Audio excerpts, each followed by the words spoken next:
Hey everybody, my name is JJ Warren and I'm so excited to be here this morning with you. Today we are in this month-long series called The Spirit of Possibilities, and I love to take things back to the beginning. I'm a bit of a Bible nerd, so if you'll bear with me for a little bit, we'll spend about 5 minutes going back to the very beginning to Genesis and digging into our Bible nerdiness for a second.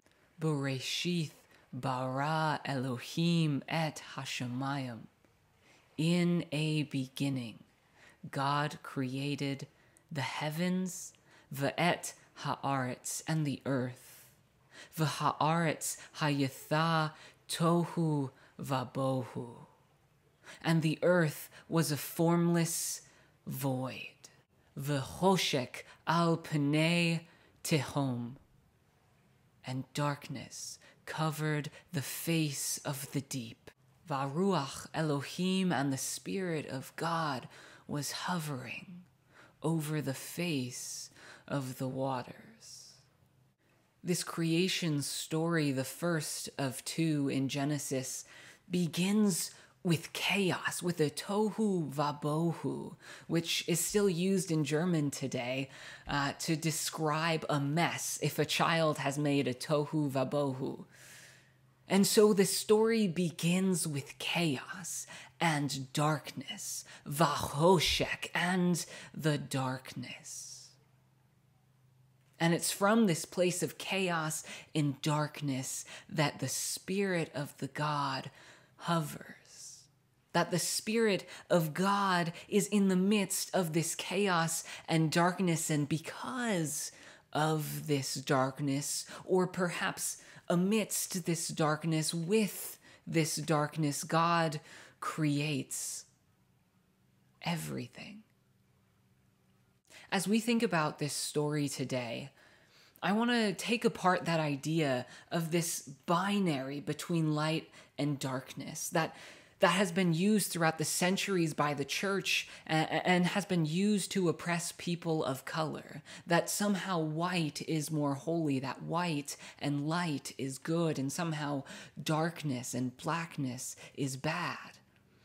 From this story, we see that the light needs darkness, that darkness existed before the light even did, that darkness is pre-existent, that the light depends on the darkness, that the darkness is full of possibilities, that this place is where God is creative.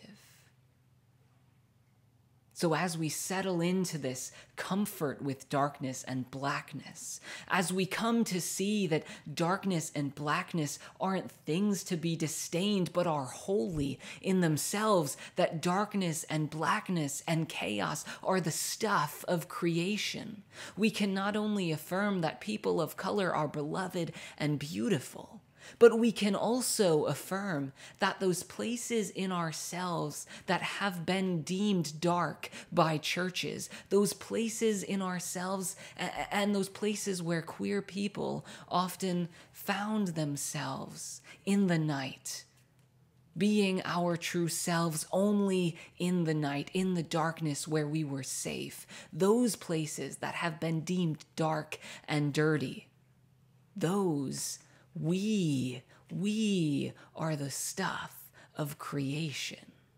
Out of this dark and chaotic place that the world has deemed sinful and unholy and has looked down upon, we see the stuff of creation. You are the stuff of creation.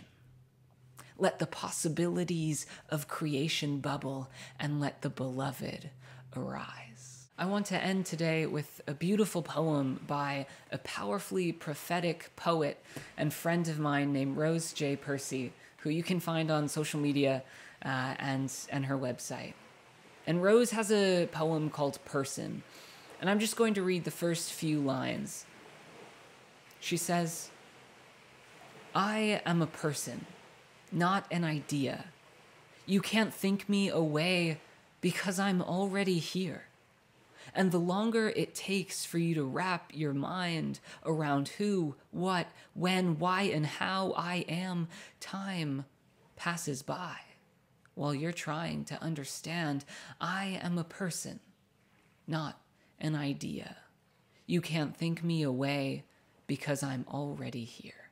While people try to make us ideas and not people, issues and not humans, we know that we are so much more. That they can't think us away because we're already here. That like the darkness and the chaos, we exist before the light. That we are the necessary precondition for creation. You are the necessary precondition for creation. Let the possibilities bubble. Let the beloved arise.